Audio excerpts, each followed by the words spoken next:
The morning sun cast long shadows across the dusty main street of Silver Creek as Patience Duvall stepped out of the doctor's office, her heart as heavy as the summer air.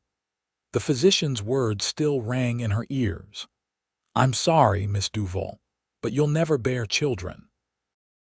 At 24, she'd just been handed a sentence that felt worse than death in a town where a woman's worth was measured by the children she could bring into the world. The year was 1878, and Silver Creek, Colorado, was a place where whispers traveled faster than stagecoaches. By sundown, everyone would know of her condition. Patience clutched her shawl tighter around her shoulders despite the warmth of the June day and kept her head down as she made her way back to the small cottage she'd inherited from her parents. "Morning, Miss Duvall," called Mrs. Holloway from the general store porch. The older woman's eyes held that new look of pity that Patience would soon come to recognize all too well. "Good morning," Patience replied, forcing a smile. So the whispers had already begun. 3 months later, the whispers had grown into a steady hum that followed Patience wherever she went. The unmarried schoolteacher who couldn't have children became the subject of gossip over tea, during church services, and across saloon tables. Some said it was God's punishment for some unknown sin. Others simply shook their heads in that particular way reserved for those whom life had dealt an unfortunate hand. "Poor thing," they'd say when they thought she couldn't hear. 24 and already destined to be alone forever. What man would want her now? Patience threw herself into her teaching at the small schoolhouse on the edge of town. If she couldn't have children of her own, she would pour her heart into educating those of others. But the ache inside her grew, especially when mothers picked up their little ones after school, or when new babies were brought to church for christening. It was during the town's harvest festival that Patience first noticed him, a tall stranger with broad shoulders and kind eyes the color of a summer sky. He stood by the apple bobbing station, laughing as the children splashed water in their attempts to catch fruit with their teeth. "That one's new," whispered Beatrice Wilson, the seamstress's daughter, to her friend. "Gideon Nash. Came up from Texas with a small herd about a week ago. They say he's looking to settle." Patience tried not to stare, but there was something about the way he handled the children, gentle yet confident, that made her heart flutter in a way it hadn't in years. "Miss Duvall," called Timothy, one of her students, waving frantically. "Come watch me bob for apples." Before she could gracefully decline, Timothy had grabbed her hand and was pulling her toward the trough and directly toward the handsome stranger. "This is my teacher, Miss Duvall," Timothy announced proudly. "She knows everything about everything." The tall cowboy's laugh was warm and genuine. "Everything about everything. That's mighty impressive, madam." "Timothy exaggerates," Patience said, feeling heat rise to her cheeks. "I'm just the school teacher." "Gideon Nash," he said, extending a calloused hand. "Just a cowboy." Their hands touched, and Patience felt a jolt of something she couldn't name. "Patience Duvall." "Patience," he repeated, as if testing how the name felt on his tongue. "It suits you." Behind them, Patience heard the unmistakable whispers begin. "That's the barren one," someone murmured. "Shame." "She's pretty enough." Gideon's eyes narrowed slightly, and Patience knew he'd heard.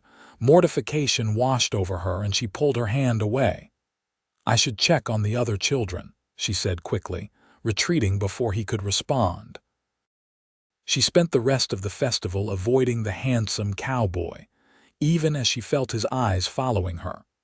A week later, Patience was startled by a knock at her classroom door after the children had gone home. She looked up from grading arithmetic papers to find Gideon Nash filling the doorway, his hat in his hands. "Mr. Nash," she said, standing so quickly she nearly knocked over her inkwell. "Is there something I can help you with?" "I was hoping to speak with you, Miss Duvall," he said, stepping into the schoolroom. I've purchased the old Miller place just outside town. It needs some fixing up, but the land is good." Patience nodded, unsure why he was telling her this. "Congratulations." "Thing is," he continued, turning his hat in his hands, "I was hoping you might be willing to teach me to read better. I know my letters and can manage simple words, but anything beyond that." He shrugged, an embarrassed smile crossing his face. A man running his own ranch ought to be able to read contracts and such. Surprise replaced her nervousness. "You want reading lessons?" "If you'd be willing," he said. "I can pay, of course." Patience considered his request. Teaching an adult would be different from children, but the principles would be the same. And despite her better judgment, she found herself wanting to spend more time with this man. "Tuesday and Thursday evenings would work for me," she said finally. "After school lets out." Gideon's smile was brighter than the kerosene lamp on her desk. "That would be perfect, Miss Duvall. Thank you."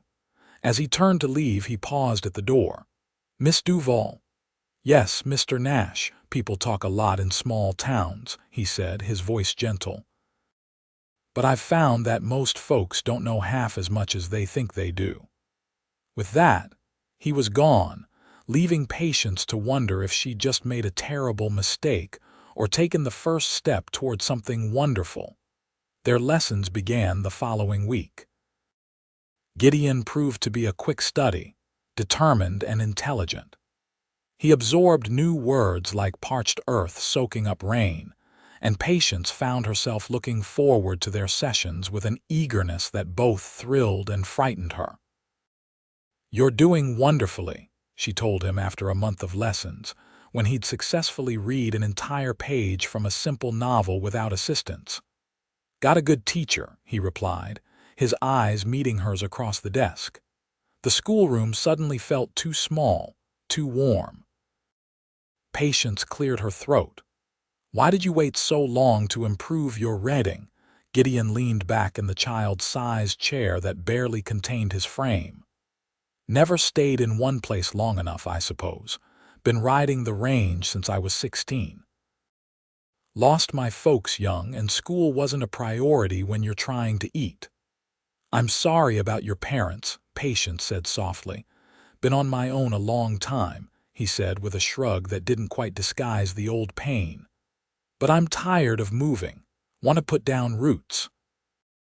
The unspoken question hung between them. Why was she alone?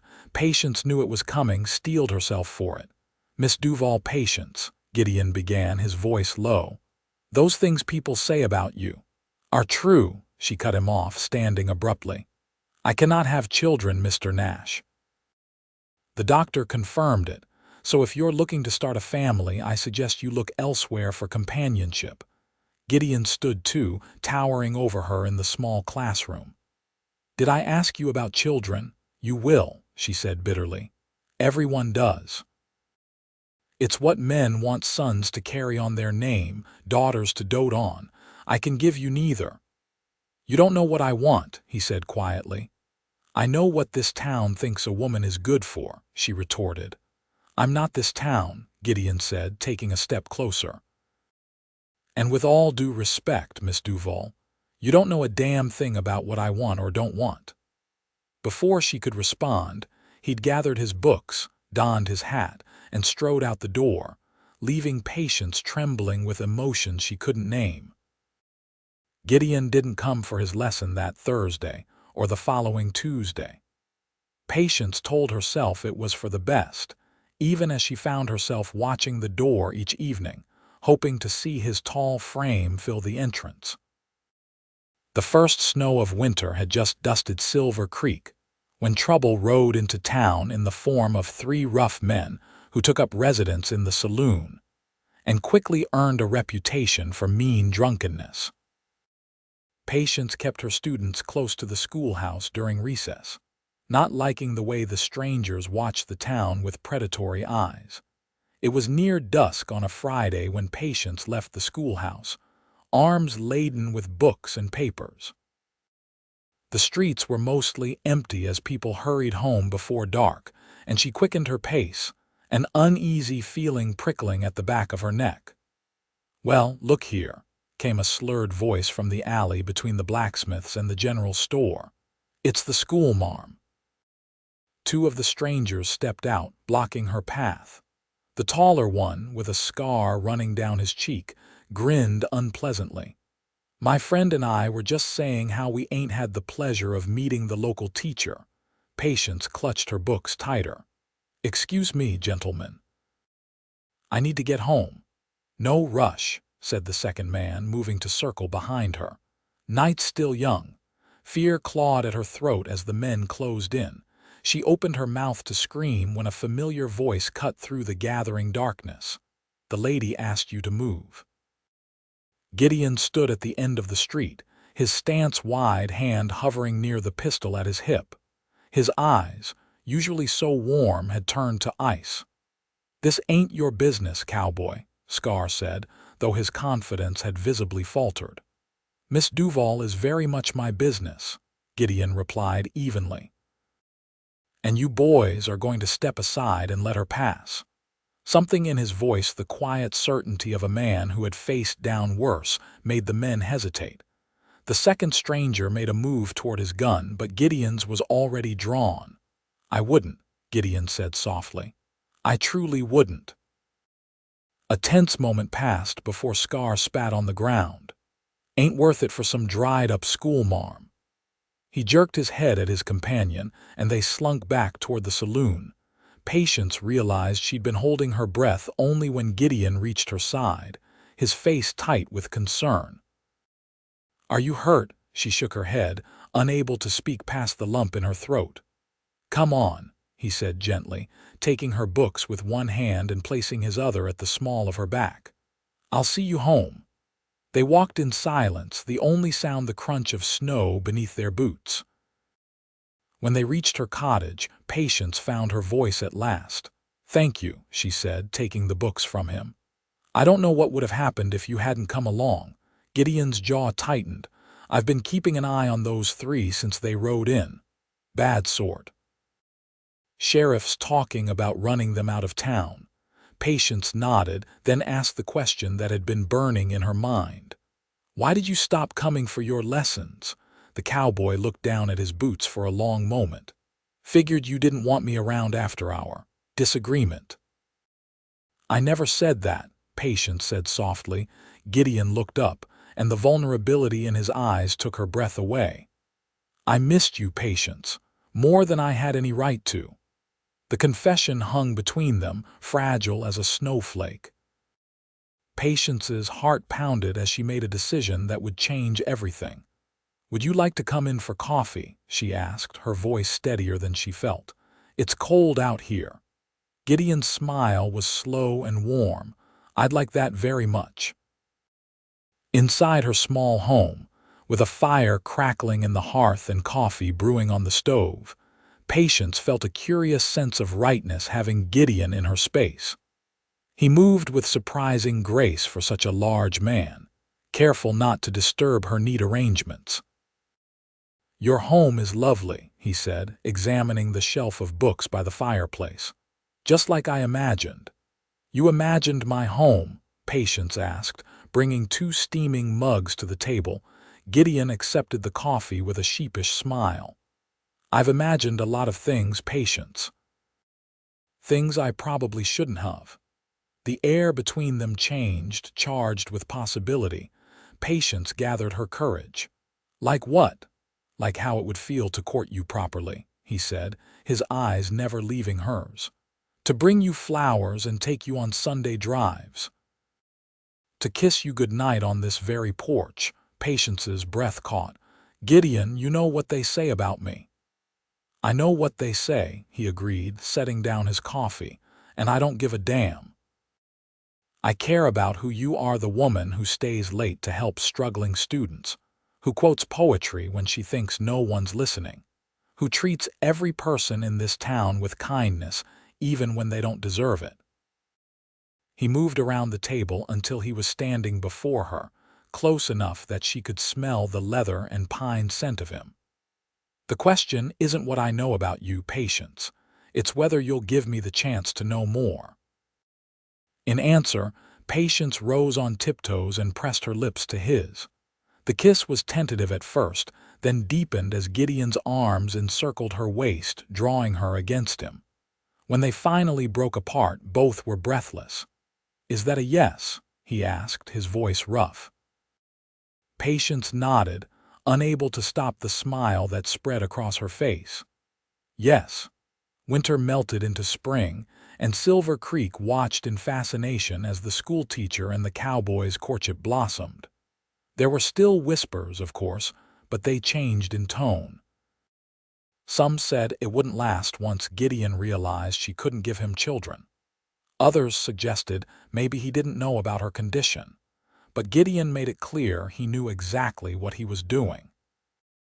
He escorted Patience proudly to church each Sunday, brought her wildflowers from his ranch, and was seen building bookshelves for her cottage on more than one occasion. "He'll leave her eventually," Patience overheard Mrs. Thompson telling the butcher's wife. "Men want heirs." The word stung, but that evening, as she and Gideon sat on her porch swing watching fireflies rise from the grass, she found the courage to broach the subject again. "Are you sure about this about us?" she asked. "I need to know that you've truly thought about what it means to be with me." Gideon took her hand, his thumb tracing circles on her palm. "I've thought about nothing else since the day I met you. I don't need you to give me children to love you, Patience. I just need you. But your ranch is just land and cattle," he finished for her. "Nothing more, nothing less. Family isn't about blood, it's about love. And I love you, Patience Duvall, more than I ever thought possible." With tears in her eyes, Patience leaned into his embrace. "I love you too." They were married in the town church on a perfect day in May 1879. Patience wore a dress of ivory silk that Beatrice Wilson and her mother had worked on for weeks, and Gideon looked so handsome in his new suit that several young women were seen dabbing at their eyes in disappointment. "You may kiss your bride," the preacher announced, and Gideon did, lifting Patience slightly off her feet in his enthusiasm, causing laughter to ripple through the congregation. Life at the Nash Ranch settled into a rhythm of hard work and quiet joy. Gideon's reading improved to the point where he could handle all his business correspondence, though he still asked Patience to read to him in the evenings, claiming there was nothing more soothing than her voice after a long day with the cattle. They'd been married nearly a year when Patience began feeling strangely unwell. At first, she dismissed it as a spring cold, but when the nausea persisted, particularly in the mornings, a wild, impossible hope began to form. "I think you should see Doc Harris," Gideon said one morning after finding her retching behind the barn. Patience nodded, afraid to voice her suspicion for fear of it being crushed. The next day, she rode into town while Gideon mended fences on the north pasture. Dr. Harris's examination was thorough, his expression unreadable until he finally sat back and regarded her with astonishment. "Well, Mrs. Nash," he said slowly, "it appears I was wrong." Patience's heart stopped. "Wrong, you're with child, Mrs. Nash, about 3 months along, I'd say." The world seemed to tilt as Patience gripped the edge of the examination table. "But you said—" "I said what seemed true based on your condition," the doctor admitted. "But nature has its own ways, and sometimes medicine gets it wrong. It's rare, but not unheard of." Tears streamed down Patience's face as the doctor continued explaining, talking about rest and nutrition and what to expect in the months ahead. But all she could think about was Gideon's face when she told him. She rode home slowly, one hand resting protectively over her still flat stomach. The ranch came into view, their home, with smoke curling from the chimney and Gideon's horse tethered out front. He must have finished early and come back for lunch. Gideon stepped onto the porch as she approached, concern etched on his face. "Patience, what did the doctor say?" She dismounted carefully, and Gideon was at her side in an instant, helping her down. Patience took his hands and placed them on her stomach, watching his expression change from worry to confusion to dawning comprehension. "Are you?" He couldn't finish the question. Patience nodded, tears flowing freely now. "We're going to have a baby, Gideon. The doctor was wrong before. I'm carrying your child." Gideon stared at her in wonder before letting out a whoop that likely startled the cattle in the far pasture. He lifted her gently and spun her around, then set her down as if she were made of the finest china. "I'm sorry," he said, laughing through his own tears. "I shouldn't jostle you." "I'm not going to break," Patience assured him, though she was touched by his immediate protectiveness. "A baby," Gideon whispered, dropping to his knees to press his ear against her stomach. "Our baby." The news spread through Silver Creek like wildfire. The whispers turned to exclamations of miracle and wonder. Women who had avoided Patience now sought her out with advice and offers of hand-me-down baby things. Men clapped Gideon on the back when he came to town for supplies. "Seems they've found something new to talk about," Gideon remarked dryly as they left church one Sunday, the buzz of conversation following in their wake. Patience squeezed his hand. "Let them talk. This time I don't mind." As summer turned to fall, Patience's body changed, her stomach rounding with the precious life inside. Gideon was attentive to the point of fussing, reading every book on childbirth he could find and insisting she rest whenever possible. "The baby's kicking again," Patience said one evening as they sat before the fire. She guided Gideon's hand to the spot where their child made its presence known. "Strong," Gideon marveled, "like its mother." Patience leaned into his embrace. "Or its father." As her time grew nearer, Gideon hired a young woman from town to help with household chores and arranged for the doctor to stay at the ranch when labor began. His preparedness made Patience love him all the more. The first snow had just fallen when Patience's water broke. Gideon, who had been obsessively watching for signs, was at her side instantly, his calm demeanor belying the fear in his eyes. "It's time," she said, gripping his hand as the first contraction hit. The next 18 hours were a blur of pain and determination.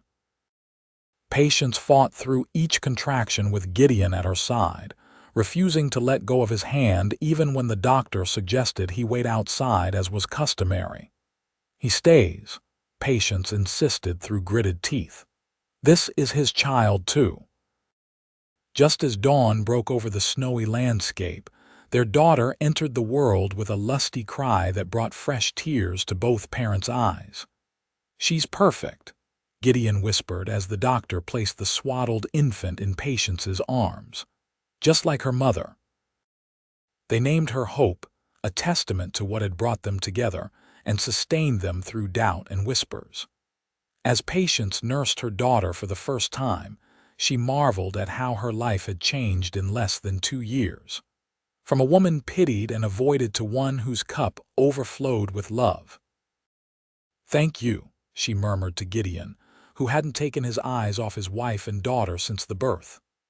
"For what?" he asked, brushing a strand of damp hair from her forehead.